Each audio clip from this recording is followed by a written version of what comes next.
Assalamualaikum warahmatullahi wabarakatuh. Selamat datang kembali di channel Belajar Geo. Prediksi soal PAT, penilaian akhir tahun Geografi kelas 11 semester genap. Ada 40 soal pilihan ganda dan 5 soal urean. Pada video bagian pertama ini akan kita bahas nomor 1 sampai nomor 25. Namun sebelumnya jangan lupa like, subscribe, dan juga bunyikan tanda lonceng. Kita mulai nomor 1, pernyataan, 1 migrasi, 2 kelahiran, 3 kematian, 4 pendidikan, 5 pendapatan. Yang merupakan faktor dinamika kependudukan adalah titik-titik. Kita bahas sebentar faktor dinamika kependudukan. Kita ambilkan salah satu slide dari video materi. Ini ya, ada 3. Natalitas atau kelahiran, mortalitas atau kematian, migrasi atau perpindahan penduduk. Nah, nomor 1 ada kan? Betul. Kelahiran juga betul. Kematian betul. 1, 2, 3, jawabannya adalah A. Nomor 2, pernyataan. Sedangkan langsung kita bisa ke pertanyaannya, yang merupakan faktor pronatalitas. Nah, kita langsung bahas apa sebenarnya faktor pronatalitas itu. Ini dari slide video materi, yaitu faktor yang mendorong kelahiran penduduk. Ini antara lain pernikahan usia muda, tingkat pendidikan rendah, anggapan banyak anak banyak rezeki, paradigma anak laki-laki, kebanggaan keluarga. Nah, sekarang kita cek mana yang betul ya. Pernikahan usia dini. Ya, ini juga merupakan pronatalitas. Penetapan batas usia menikah. Tidak ada di sini ya. Ya, karena memang ini anti natalitas. 3, tingkat pendidikan masih sangat rendah. Ini akan mempercepat mereka akan untuk segera menikah ya. Jadi betul. Pembatasan tunjangan anak bagi keluarga PNS. Bukan, ini anti ya. Dan anggapan banyak anak banyak rezeki sehingga mendorong keluarga untuk memiliki anak banyak, pronatalitas. 1, 3, 5, jawabannya adalah B. Nomor 3. Berdasarkan sensus 2020 di Jawa Tengah terdapat jumlah penduduk 36 juta jiwa. Dan banyaknya bayi yang lahir hidup dalam setahun adalah 450.000 jiwa. Berapakah CBR? Oke ya. Untuk CBR, rumusnya adalah sebagai berikut. Ini rumus CBR. Ya, CBR sama dengan B per P kali 1000. Nah, sekarang B-nya itu berapa? P-nya itu berapa ya? B-nya adalah birth atau jumlah bayi yang lahir. Kita akan bahas. B-nya adalah 450.000. Dan P-nya adalah 36 juta ini. Nah, sekarang kita akan masukkan ya. Sama dengan ya. B-nya kita ganti ini 450.000 dibagi P-nya ini 36 juta. Dikalikan 1000. 03 kita coret ya. Kita coret ini. Kemudian 03 sama atas juga kita bisa coret ya. Kita bisa coret. Sehingga tinggal 450 dibagi 36. Hasilnya adalah 12,5. Jawabannya adalah A. Nomor 4. Adanya wabah penyakit di daerah X pada tahun 2019 menyebabkan 12.300 jiwa meninggal. Jika jumlah penduduk di tahun tersebut sebanyak 346.000 jiwa, maka CDR daerah X adalah titik-titik. CDR. Baik, kita akan bahas ya. Untuk CDR, ini adalah rumusnya D per P kali 1000. Nah, kita bahas D-nya adalah, D itu berarti jumlah yang meninggal 12.000 ya, D-nya. Dan kemudian P-nya 346.000. Ini P-nya 346.000. Ditanyakan CDR. Kita langsung masukkan. D-nya 12.300 dibagi 346.000 ini dikalikan 1000. Kita coret 03. Kita coret sehingga tinggal 12.300 dibagi 346. Hasilnya adalah 35,55 adalah A. B ya. Lanjut nomor 5. Penduduk kota X sebesar 325.000 jiwa. Jika jumlah penduduk laki-laki 160.000, maka seks rasio penduduk kota X adalah titik-titik. Seks rasio ya, SR. SR sama dengan rumusnya kita tulis jumlah penduduk laki-laki dibagi jumlah penduduk perempuan dikalikan 100 ya. Jangan kebalik menempatkannya ya. Sama dengan jumlah penduduk laki-lakinya berapa di sini? 161.000 kita tulis ya. Dibagi jumlah penduduk perempuannya berapa? Tidak ada di soal. Nah, kalian harus bisa mencari sendiri. Caranya bagaimana? Karena jenis kelamin itu hanya ada laki-laki dan perempuan, ya berarti kalau kita mencari jumlah penduduk perempuan, jumlah penduduk semuanya dikurangi jumlah penduduk laki-laki. Ini ya, dikurangkan ya. Hasilnya 164.000.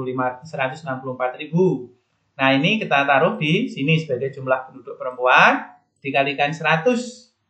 Coret 02, ini coret. Ini masih ada 0, dicoret saja yang atas ya. Sehingga tinggal 16.100 dibagi 164, hasilnya adalah 98,17. Kita cari ya, kebetulan di pilihan tidak ada desimalnya, jadi ini jawabannya C. Lanjut nomor 6. Pernyataan. Pertanyaannya, yang termasuk manfaat dan tujuan proyeksi penduduk. Nah, kita lihat tujuan manfaat proyeksi penduduk. Ini proyeksi penduduk pengertiannya ada. Manfaatnya ini ya, untuk mengetahui keadaan penduduk pada masa yang akan datang, perencanaan penyediaan pangan, perencanaan penyediaan fasilitas pendidikan, kesehatan, dan seterusnya, mengendalikan laju pertumbuhan penduduk. Nah, kita cek. Nomor 1. Untuk perencanaan pembangunan. Ada kan di sini kan? Jadi betul ya. Nomor 2, untuk perencanaan dan penyediaan kebutuhan pangan kan? Juga betul ya. Dan nomor 3, untuk mengetahui keadaan penduduk di masa yang akan datang. Justru inilah tujuan utama. 1, 2, 3 betul, jawabannya adalah A. Nomor 7, pencatatan data penduduk harian yang penting dilakukan oleh kantor kelurahan seperti kelahiran, kematian, perpindahan, perkawinan, perceraian, dan lain-lain dinamakan titik-titik. Nah, pilihannya ini sensus penduduk. Apa toh sensus penduduk? Ini loh sensus penduduk ya. Perhitungan atau pencacahan jiwa penduduk secara detail tiap 10 tahun. Nah, ini kan bukan 10 tahun, ini harian ya. Registrasi penduduk. Apa itu registrasi penduduk? Nah, inilah catatan penduduk tiap hari atau harian oleh kantor kelurahan. Jadi ini ya pilihannya. Tapi kita bahas sekaligus ya. Survei khusus adalah pendataan penduduk sesuai kebutuhan. Nah, ini bukan lagi ya, ini bukan pilihan ya. Jadi jawabannya adalah registrasi penduduk. Tapi kalau ingin penjelasan detail di slide sudah kita jelaskan ya di materi. Ya, jadi pilihannya jawabannya adalah B. Nomor 8. Teknik pengambilan data pada sensus penduduk di mana yang mengisi data adalah penduduk sendiri karena tingkat pendidikan tinggi dan kebanyakan tinggal di kota dinamakan titik-titik. Teknik pengambilan data, pengisian data itu ada 2 tok ya, householder dan canvasser. Nih, householder itu teknik pengambilan data diserahkan diisi oleh penduduk sendiri. Ini sudah ketemu ya langsung jawabannya. Householder, B jawabannya. Nomor 9. Pernyataan. Amerika Serikat 2 RRT, 3 Indonesia, 4 Pakistan, 5 India. Urutan negara dengan jumlah penduduk terbesar tahun 2020. Oke, kita keluarkan ya dari internet banyak, dari materi kami juga banyak ya. Inilah data urutan penduduk di dunia menurut jumlahnya. Nomor 1 Tiongkok, 2 India, 3 Amerika Serikat, 4 Indonesia, 5 Pakistan. Tiongkok, India, Amerika ya. Tiongkok nomor 2, India nomor 5, Amerika nomor 1. 2, 5, 1. 2, 5, 1. Mana ya kita cek ya. 2, 5, 1, 3, 4. Iya, berarti jawabannya adalah C. Kita lanjutkan nomor 10. Pemerintah kolonial Belanda beberapa kali melaksanakan sensus penduduk atau Volkstelling ya, nama sensus penduduk pada zaman Belanda. Salah satu sensus penduduk tersebut memperoleh data penduduk Indonesia sebesar 60 juta jiwa. Volkstelling ini dilaksanakan tahun titik-titik. Nah, kalian perlu mempelajari sejarah sensus pada era Belanda. Nah, ini ya, ada 10 kali sensus pada zaman Belanda. Pertama 1815 dan 3 kali yang terakhir yang paling bagus 1905, 1920 didapat 34,4,3 juta hanya untuk Pulau Jawa dan 1930 didapat 60,7 juta jiwa. Nah, inilah yang paling komplit pada zaman Belanda, datanya 60 jutaan jiwa. Karena itu jawabannya adalah C. Nomor 11. Yang termasuk perpindahan penduduk forced migration atau mobilitas terpaksa adalah titik-titik. Apa toh forced migration itu? Perpindahan penduduk terpaksa. Ini adalah bagian dari jenis mobilitas penduduk berdasarkan motifnya. Itu ada nanti sukarela, terpaksa, dan lain-lain. Mobilitas terpaksa itu artinya perpindahan penduduk karena perang, tekanan politik, agama, genosida, dan lain-lain. Karena terpaksa, kita cek ini ada contohnya sebenarnya. Masyarakat yang tidak mempunyai sawah harus mengikuti perpindahan ke Sarmi. Ini sih tidak terpaksa ya, karena pilihan, jadi bukan jawaban. B. Etnis Rohingya meninggalkan rumahnya di Myanmar karena tekanan agama dan politik. Nah, inilah jawabannya ya. Nomor, ini contoh yang lain ya. Kita lanjutkan nomor 12. Pak Agus adalah warga Semarang, menjadi TKI di Malaysia. Setelah bertahun-tahun akhirnya memiliki KTP Malaysia. Namun setelah tua, Pak Agus memutuskan untuk kembali pulang dan menetap di Indonesia. Kejadian tersebut menggambarkan adanya mobilitas penduduk dalam bentuk titik-titik. Nah, kita akan, apa tuh arti dari masing-masing ini? Imigrasi, perpindahan penduduk ke dalam negeri. Ini berarti masuk ya. Emigrasi itu ke luar negeri. Remigrasi, kembalinya penduduk Indonesia yang pernah menetap di luar negeri. Semuanya dengan tujuan menetap ya. Transmigrasi itu dari Pulau Padat ke Pulau Jarang. Pluralisasi itu orang desa yang pindah ke kota bertahun-tahun tapi masa tuanya balik ke desa lagi gitu ya. Nah, dari pilihan ini manakah yang sesuai? Adalah C ya. Karena kembalinya penduduk Indonesia yang pernah menetap di luar negeri. Tadinya orang Indonesia, kemudian pindah menetap di Malaysia, setelah tua kembali lagi ke Indonesia. Remigrasi. Nomor 13. Pernyataan.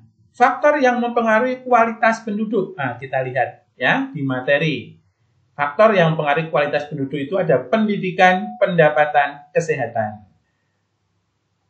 Tingkat kepadatan? Tidak ya. Ketertiban? Belum, tidak ya. Pendidikan ini oke. Pendapatan juga dan kesehatan. Berarti jawabannya adalah E. Nomor 14. Pernyataan. Nah, pertanyaannya adalah pernyataan yang benar tentang sensus penduduk tahun 2020. Nah, kita bisa ambil data sensus penduduk ya di internet banyak sekali. Di video materi juga sudah ada, kita sudah ambil. Inilah data sensus penduduk tahun 2020. Nah, kita akan cross check di pernyataan. Nomor 1, jumlah penduduk Indonesia 270,20 juta jiwa. Ini sesuai ya, berarti betul. 2, laju pertumbuhan penduduknya 1,25% juga betul ya. 3, usia produktifnya 70,72%, ini juga betul. Rasio jenis kelamin 98 salah yang betul 102. Dan jumlah penduduk Pulau Jawa tidak lagi 60%, sudah turun 56%. 1, 2, 3, jawabannya adalah A. Nomor 15. Perhatikan gambar piramida penduduk. Ini ya. Negara yang memiliki piramida penduduk seperti pada gambar, maka di masa yang akan datang akan titik-titik. Piramida penduduk kita bahas dulu ya. Piramida penduduk itu ada 3 ya. Muda, dewasa, tua. Nah, yang mirip ini yang mana? Nah, berarti yang tengah ya. Yang tengah itu piramida penduduk dewasa. atau stasioner. Nah, begitu ya. Pertanyaannya, maka di masa yang akan datang akan titik-titik. Berarti prediksi di masa yang akan datang. Ini, prediksinya ini. Apakah piramida penduduk dewasa itu? Ya ini loh ya.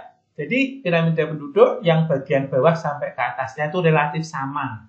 Di masa yang akan datang ini jumlah penduduk relatif stabil, mengalami bonus demografi, berpotensi untuk meningkatkan kesejahteraan dan kemakmurannya. Jadi kita akan cari jawabannya ya. Pertumbuhan penduduk negatif, ini salah. Ini termasuk yang piramida penduduk tua. Kesejahteraannya semakin meningkat, inilah jawabannya. Gitu ya. Kalau ini yang muda, permasalahan sosial meningkat. Kekurangan tenaga kerja, ini nanti yang tua ya. Kekurangan sarana prasarana, ini akibat piramida penduduk muda. Jawabannya B. Nomor 16. Perhatikan tabel, ini ada tabel angka dependensi rasio atau angka beban ketergantungan menurut tabel di atas adalah titik-titik. Angka dependensi rasio kita tulis ya, rumus DR, ya toh? Rumus DR itu adalah penduduk usia 0 sampai 14 ditambah penduduk 65 tahun ke atas dibagi penduduk usia produktif ya, ini kalikan 100. Kita langsung bisa masukkan ya. Penduduk 0 sampai 14, ini berarti ya, kelompok umur 14, 2.600, ditambah, nih ya, 500. Oke, dibagi penduduk usia produktif yang tengah. Nih, 8.700 dikalikan 100. Ini ditambahkan ya, sama dengan 3.100 dibagi 8.700 dikalikan 100. Kita coret 02-nya ya. Kita coret. Sehingga tinggal 3.100 dibagi 87. Hasilnya 35,63. Ini jawabannya adalah B. Nomor 17. Pernyataan. Pertanyaannya, faktor yang menyebabkan keberagaman masyarakat Indonesia. Ya. Kita buka materinya ya. Kita buka materinya. Sekarang kita cocokkan ya. Pernyataannya, sistem politik di Indonesia ini bukan penyebab keragaman ya. Yang kedua, letak geografis Indonesia. Ini ada, jadi ini betul ya. Sikap tertutup masyarakat, jelas ini tidak mendukung perubahan. Yang keempat, kondisi topografis dan ekologis. Ini ada, betul. Dan bentuk negara kepulauan. Ini ya, betul, ada. 2, 4, 5 jawabannya adalah D. Nomor 18. Dampak positif dan negatif dari keragaman budaya. Nah, kita sambil memilih jawaban, kita sambil cross-check ke materi dari video materi. Yang depan positif, yang belakang negatif. A. Melatih toleransi positif sebagai identitas bangsa positif, bukan jawaban. Yang kedua, B. Sebagai kekayaan bangsa, itu kan positif ya. Kemudian, sebagai kebanggaan bangsa. Ini juga positif. Bukan jawaban berarti, karena jawabannya positif negatif. C. Potensi munculnya konflik negatif. Salah jelas. D. Sulit mempersatukan Indonesia. Ini negatif malah ya. E. Potensi wisata budaya. Positif. Dan potensi terjadinya konflik negatif. Ini positif, ini negatif. Di sini ada semua. Jawabannya adalah E. Nomor 19. Perhatikan peta berikut.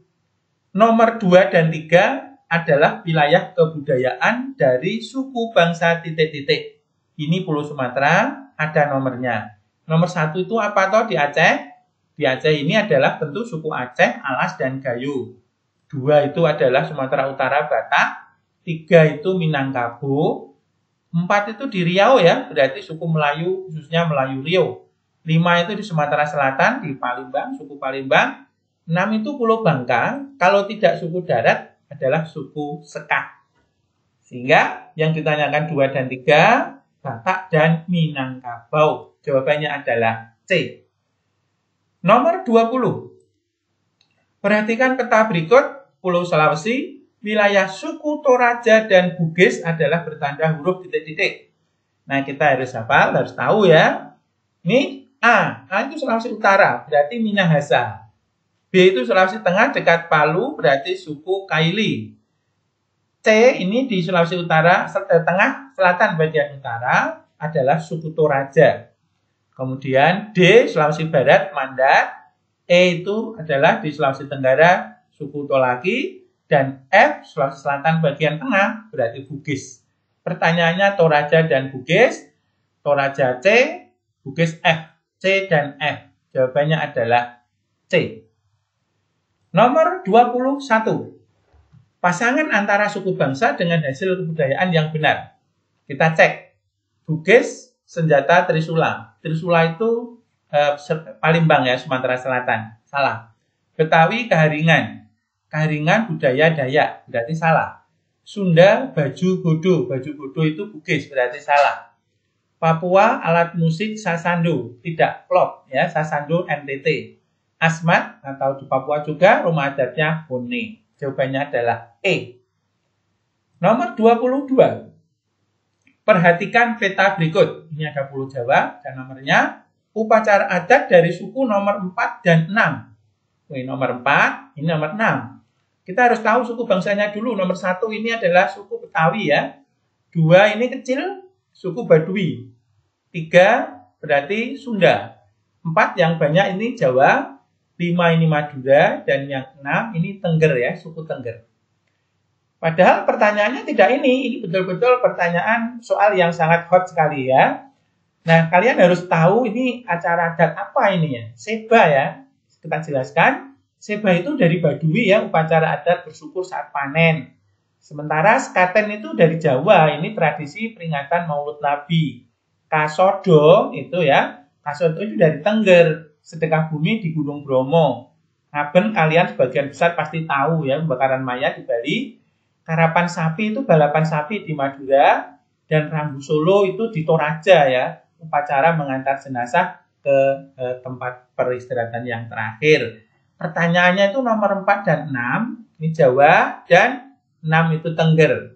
Nah, Jawa dan Tengger berarti sekaten dan kasodo, jawabannya B. Nomor 23. Suku bangsa Sumba dan suku bangsa Sasak terdapat di provinsi titik-titik. Kita cek daerah NTT, Bali dan NTT.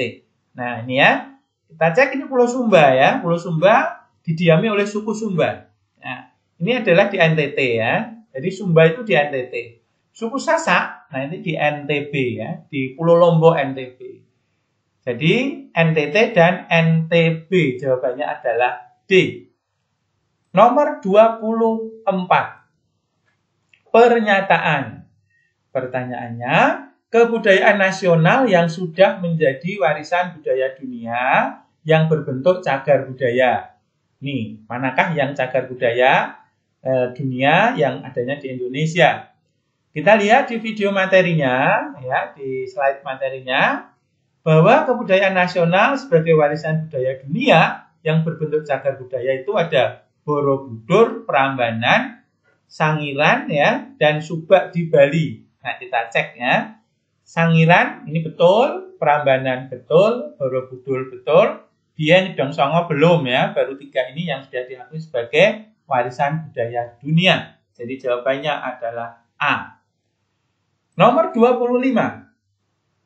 Perhatikan peta berikut, gambar ya ini maksudnya ya. Rumah adat pada gambar adalah hasil kebudayaan dari suku bangsa yang tinggal di provinsi titik-titik.